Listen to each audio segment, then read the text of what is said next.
Hello, everybody. Welcome to the next part of the DEI Cimmeria campaign. We are back once again. Here we are, once again, defending the settlement of. I forget what the name of the settlement is, I'm going to be honest with you, but the fires of Hestois are once again holding back the northern barbarian hordes from entering our territory. Well, technically not really entering our territory, because they're in the territory already, but from taking a territory from us. That's much better.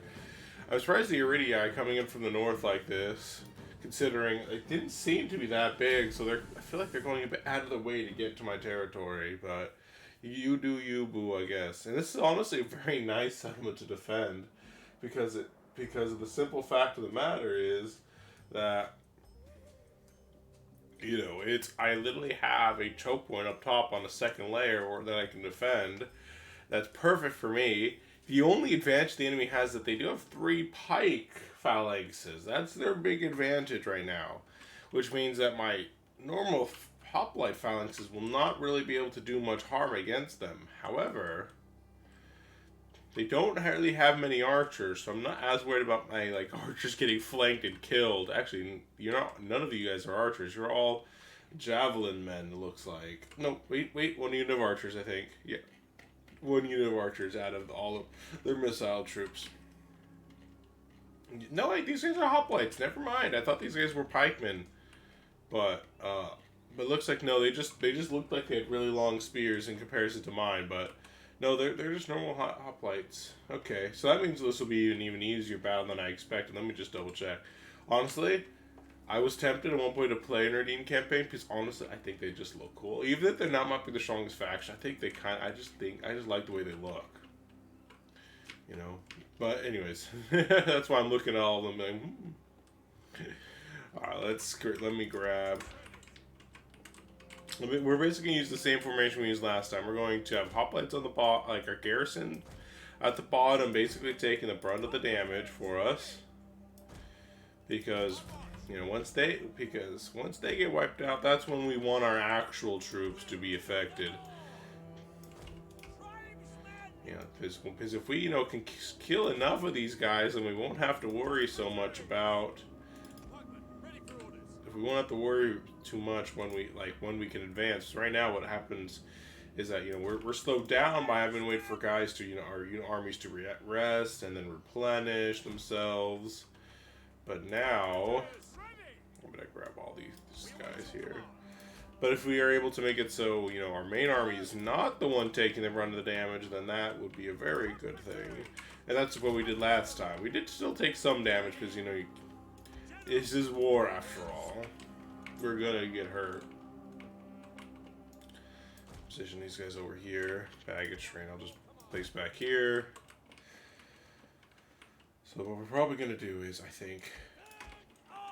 So we need to just get. Right now, we just need to get everyone out of the way, because right now everyone is bothering me right now. All right, and then we're at the top of the hill here. Still want at least a slight advantage of the terrain, but we also don't want to be too close to the point where, stray arrow fire will hit us. And it means making the enemy a little bit more effective. We definitely want to try and avoid that if at all possible. Just spread you guys out a bit more because I think it'll be more effective that way. Can you get a little bit closer there? Perfect. There we go, that's better. Now our hoplites ready to hold the high ground in case the enemy breaks through our first line of defense. So I'm just going to get you guys grouped together. So everybody else is going to be focused on flanking. My cavalry focused on flanking. My archers' jobs are going to be to try their best to eliminate the enemy as best they can. We're going to have these guys on the flank. The main reason I want my garrison archers on the flank is because the one that's most likely to get hit by the enemy archers is probably the one that's closest to the enemy archers. So it's like, I'm just doing some big brain strats right now. That's what's going on. Alright. I would definitely prefer getting these guys a bit more angled out. So I think they'll just make them more effective in the long run. So, oh, your guys are just randoms. So there you go. Let's see, maybe. No, that's not going to work.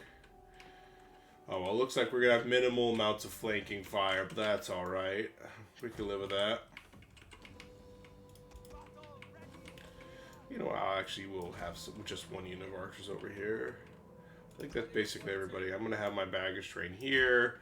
I'm going to have my elephants ready and raring to go behind the archer lines. That way they're, you know, reduced for another reduced chance of them actually getting hurt. And then our Thracians and our Axemen. Alright, yeah, our Axemen. Wait, do we not have Thracians? Oh, I guess I thought we did. Oh, never mind. There they are. You guys are going to be in one group over here. Ready and raring to flank the enemy. Just slaughter them all with power and majesty and whatnot. Alright, now it's time to just set up the traps. The enemy's most likely just going to come down this one thing based on last time. So, just in case though, I'm going to spend some spike traps here. And actually, I'm going to place some barricades here to try and disincentivize the enemy from actually trying to use this side. So if I could slow down, if you know the enemy just goes on this one, that'll be nice, convenient. It'll reduce the chance of my own archers getting accidentally affected by the enemy there. But I think that's good enough for me. You guys are just militia guys who I'll probably try and invest in the fight eventually. Same with you guys once the initial group weakens. I think that'll do. Start battle. We want to make sure we minimize losses. Even though this is going to be an easy fight, we still want to minimize our own losses to try and make sure the enemy is defeated. So we're just going to let it speed past. Yeah, it looks like they're all going to be going down this choke point here. Yeah, there's no enemy caps. These caltrops actually do nothing for the enemy. I didn't really consider that. I mean, not for the enemy, to the enemy, I should say. Yeah, those Peltas are getting just deleted right now with my archers. Oh, never mind, they did go down this route.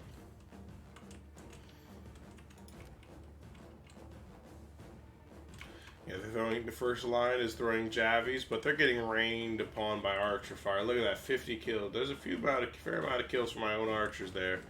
Oh my! I'm not expecting that. That's fun. They're thinking they're going to try flanking around. That's surprisingly smart of the AI, but unfortunately for them, I have an army ready over here, ready to fight and slaughter them all.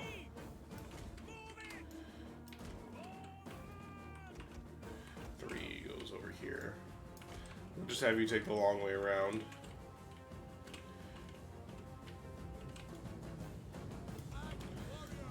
See if you can get right here, that'd be great.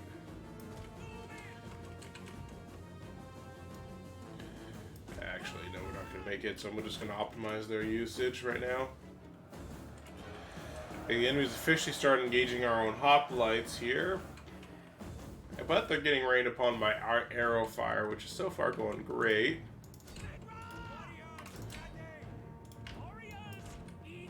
I could have charged that a bit better, but I think we still got a good charge off on these guys. They're going to get slaughtered. I'm going to move these axemen up here to basically kind of cut off any reinforcements while I bring up my own cav into the now open breach. I want them to be able to throw their javelins, but these guys are... There we go. Right into their backs because they turn around right as we start firing into them. That was a big mistake on the enemy part. Our Thracians barely got touched. Well, they lost one guy in that whole exchange.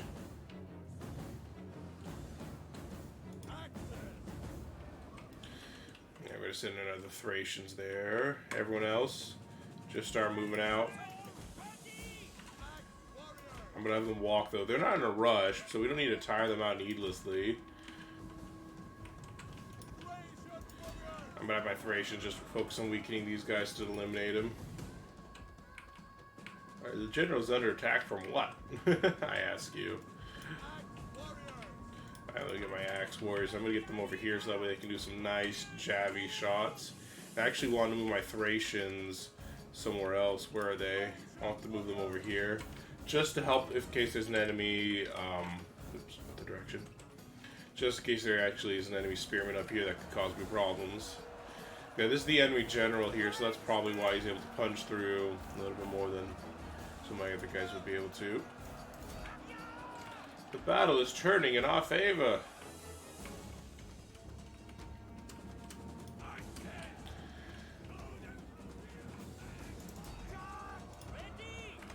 Yeah, looks like they got a choke point there.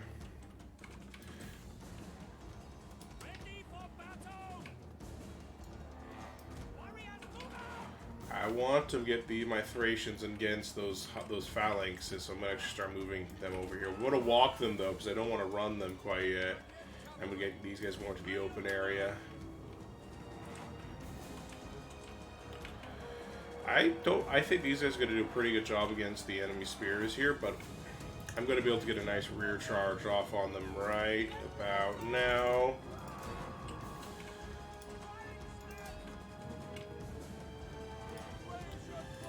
I'm gonna let these guys rest for just a second, and then we'll start engaging. Why are you guys going that direction? What are you doing? What are you doing? Why did you charge straight into that phalanx formation for no reason? I didn't even order you to go that way. I ordered you to go this way.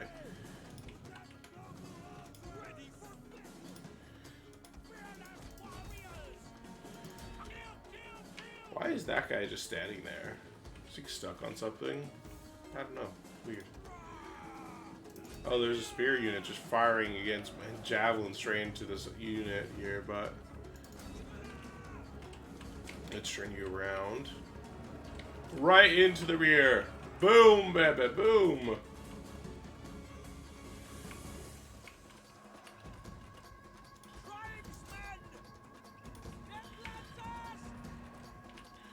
Where do you guys think the enemy is? Sometimes I wonder. Sometimes I have to ask myself that question. But we're just quite easily chunking through this phalanx unit. After all, they are basically facing armor piercing, and they're attacked in the rear, so they're getting quite easily sliced and diced. I'm gonna move my cav through. Thracians are now being attacked from behind. Finish him, boys. Looks like the enemy's actually about to just do a chain route at this point.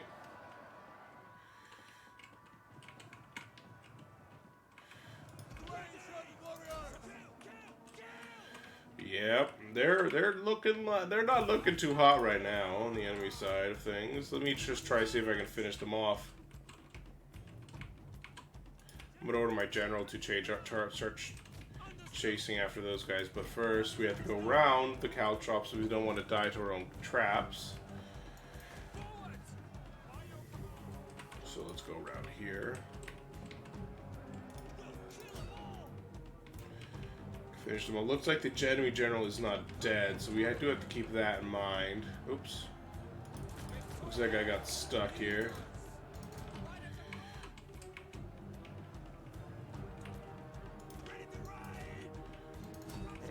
You can try to order this guy to assist over here. You guys are focusing where I need you to. You can charge the enemy and finish them off, General. You are doing just fine, I think. Yeah. The enemy outnumbers you, but you're doing just fine. Honestly, this position might be a bit more awkward for me than I expected. Thankfully, the spikes are only one direction, so I should be able to go straight through them. But it looks like the charge won't be anything like I was hoping it would be, so I'm just going to actually order them to run. They're not really listening as well as they should be, so I'm gonna lose probably a few of my guys who are. Why are you guys stuck on? What are you stuck on? There's nothing there. There's no barricades there to stop you. Why are you being dumb right now? So if that's why if that gets my general killed, I will read so loud it will break the sound barrier.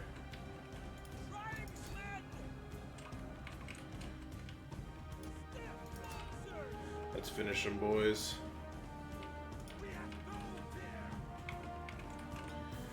Alright, let's go over here now.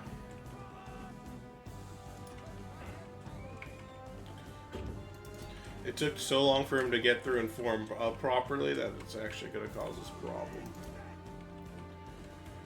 Where are they? Yeah, keep chasing them down, boys. We need to finish them. We need to show them that there is no mercy for those who dare attack us.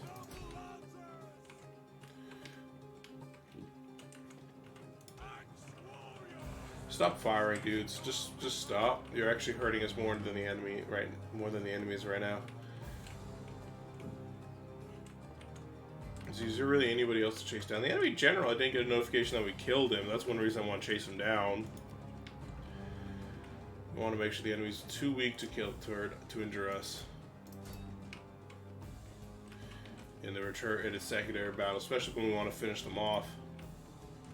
The garrison again took the brunt of the damage, which is exactly what we wanted to, and our flanking forces took minimal damage, so that is also very nice for us. Our archers did end up taking a little bit of damage for those who are on the flank, which is not that surprising. I kind of expected it to happen. Alright. You go over that guy now. Well, where is the guy? Oops, wrong unit. You, over here. Have you killed the enemy general yet? Or did I, like, just miss the enemy general being killed notification? Like, is he just, like, one of the, like, he's one of the, must be one of the last 9 guys. Come on, find him. General. Find the enemy general and show him why he does not mess with the Greeks. Oh, look, 6 guys left. Come on. This could be it. No, he's just the standard bearer, but you can do it. Come on. You're getting clapped. No, come on. Come on. They're right here. You had your eyes on him. It's not the time to let him get away. Come on. Ah, they got away. Oh well. And we did actually kill 19 of our own men, but that's not the end of the world. At 330 kills, 341 kills on a couple of our lancers. That's pretty nice. At Thracians, 269 kills. That was quite a nice amount of kills from our guys there. And I honestly, the Elephant Archers are surprisingly effective because they got 41 kills. I kind of just forget sometimes the Elephants have archers that are on top of them. I'm just kind of like, oh, they're attacking. And that's about it, really. Nope. We're gonna be able to finish them off on our turn because I assume they don't have it up. They don't have any movement to get away now.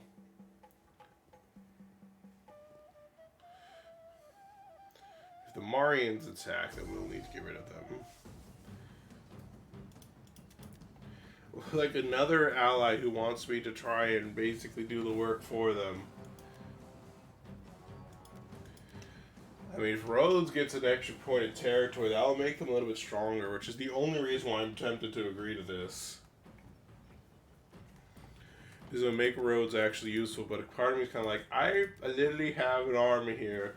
I do not want to give up my advantage right now.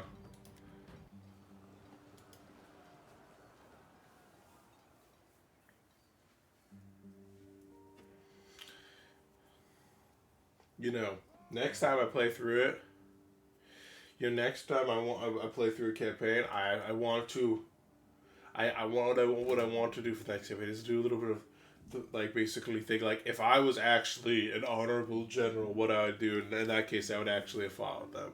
I think I want to try that for next campaign. I don't know how, I don't think, I cannot be as good as, like, the narrative gameplays that the guy does, but it wouldn't be that far, because I don't think I would be able to do it very well. But, too much editing work and stuff like that. But I'd be like, basically, we're going to be good people, we're going to be bad people. Banditry, unrest, Palmyra. I'll have to deal with that later. But the garrison of Festus should have been weakened by multiple my allies trying to fight. Yeah, we'll just auto-resolve it, I guess, since we're that close anyways. Might as well be aggressive. Be aggressive. And dead. We could liberate it if we wanted to make a new faction, but we're going to occupy it. Honestly, I kind of forgot that we didn't have any territory here before. Maybe it would have been worth letting Pergamon have it back then at that point. Oh well. I'll take Pesnos, and that way I actually have, like, a congruent, basically This does give me the entirety of the southern part of Asia Minor, which I kind of could appreciate in terms of like a pretty map.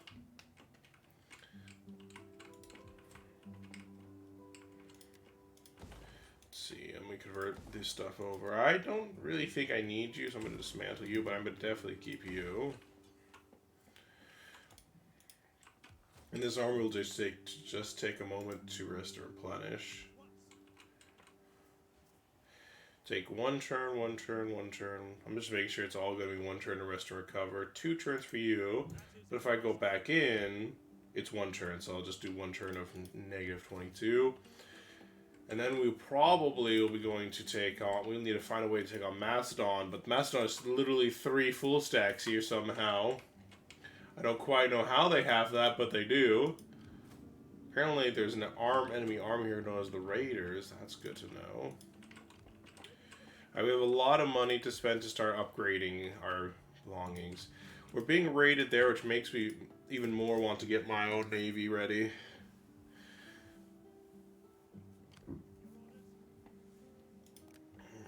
I understand. I don't know why public order here is so bad. Because too many buildings are making squalor. That makes squalor. That doesn't make squalor. That makes squalor. Honestly, they would destroy it and build something else in its place to help with the squalor situation. Because we don't really have any farming wealth here, so it doesn't really make much sense. And import edict food, export food, supply lines, phone storage. I think it'll be fun, I guess. Pantry isn't a giant issue.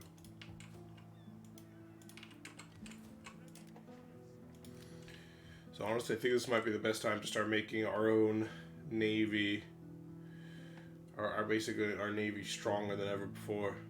We already have a supply ship, so I'm gonna build an just invest into getting this navy maxed out. A full army of assault triremes.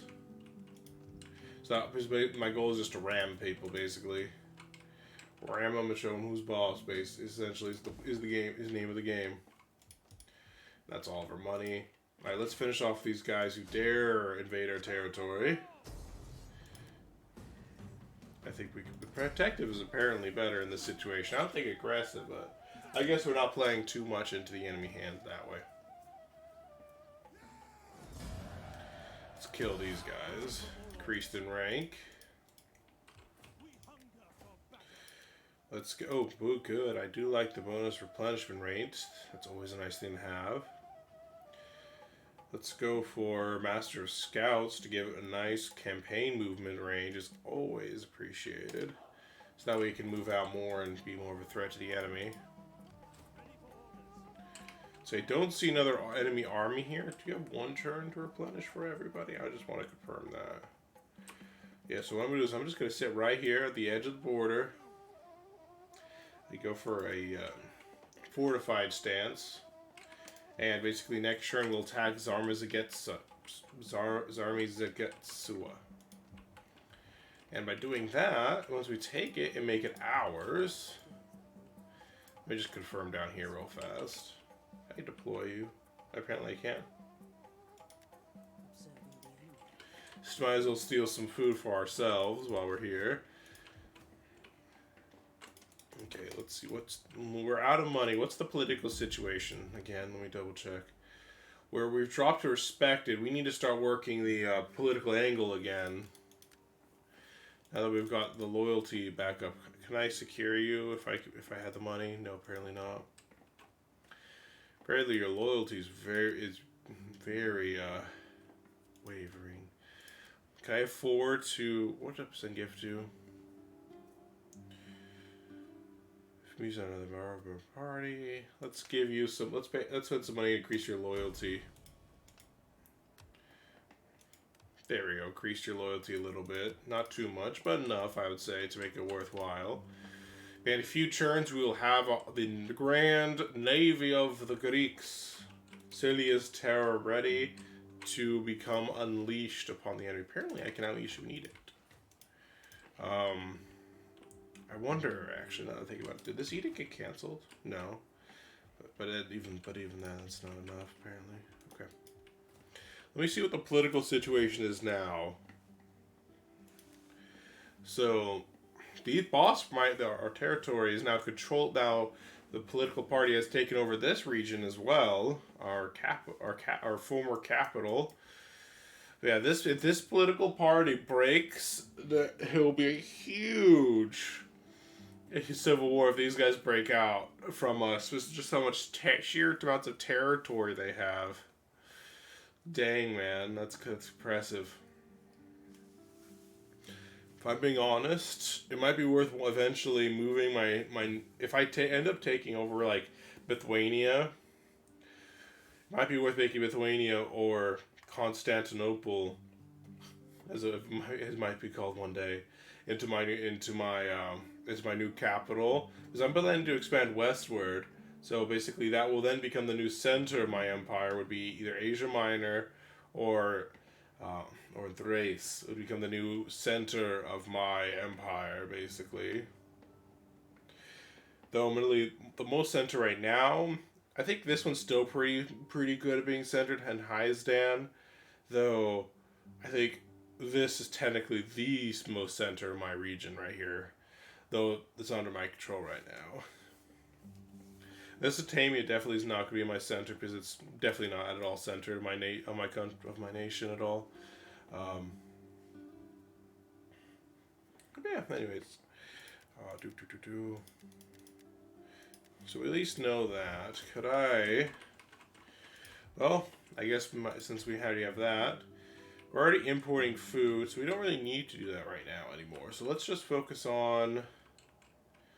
Let's do bread and games here, just to keep these guys happy for now. Since now that we have food to spare, we might as well spread it out. I think I did this one to promote growth. Is there anything that gives more growth than that? No, nothing else goes with the rate, so that's good enough then. Oh, did I forgot to keep building up this army. I'll do that. I'll start making that happen next turn. Kind of forgot that was a thing. Alright. Well, edict. How about... Oh, I remember there's a problem over here. So bread and games are already over here. Never mind. Apparently, we need to have a new solution for that region. How about you over here in Ganzak? You guys are actually happy now that there's a rebellion. I kind of forgot that there's a rebellion. Can you attack Raspa? Maybe your garrison? No. It's a situation I'm probably going to have to deal with sooner rather than later. Bread and games is already going on over here. Let's see. Maybe I'll move the Ares Dread to this region and have them patrol for a while. Especially because these guys seem to be more than happy enough right now. So we'll start fixing up this region. You're already happy. My Scythian territories are actually surprisingly happy with me. So which region gives me the most taxes right now? And I'm just going to increase their taxes. You're already having your taxes increased. Can I organize you by money? Yes. You, Mesopotamia, already giving me increased taxes. Parthava has bread and games right now to keep them happy. Mada is rebelling against me, I think. No, that's the region just north of it. No, it is the region that's rebelling against me. So I'm going to start taxing them for the fools. They thought they could rebel against me and have no consequences. I will show them the consequence of their actions.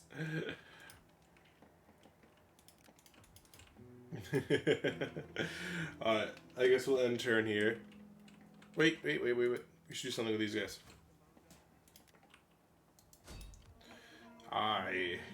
Oh look, there's there's a full Getae army right there. I think the crossing is... I think they're almost at the crossing. I think the crossing needs that little area where the boats are. So I'm going to move here, plop myself right there. Part of me is kind of tempted to cross, but I think it's fine right where I am. Basically, I'll hold the crossing. I can't quite reach the enemy there, but that's fine. If they don't attack me, I'll replenish. Oh, I didn't even notice that this wasn't a full stack anymore. I think I lost my elephants for this army. I'll need to fill out the ranks with something else. Probably mercenary or something. I don't know quite yet. I didn't notice that wasn't a full stack anymore. Yeah, well, it's end turn. Yeah, we need to get our influence back up. So that way we can get the bonuses. Oh, these NPCs, man, they're playing the politics quite well. We eventually, once we get enough influence and power, my goal is to try and move us from a kingdom to something else potentially. But right now the political situation is a little bit too. Yeah, we're gonna lose side, unfortunately, because now that there's an army to defend it. But this does have at least one benefit for us, is because the 3 full stacks of the Macedonians, they are now split up. One is over here, one is in Pestinos, and then one's off on its own somewhere. But this does mean that even if we lose side, we can come over here, recapture it, and kill one of the enemy full stacks basically on its own. I don't think we're going to win this battle. The enemy has far superior phalanx units than us. But we're going to give it a good try in the next episode. So if you guys liked the episode, smack that like button down below. Subscribe to see more of my content. I'll see you guys next time.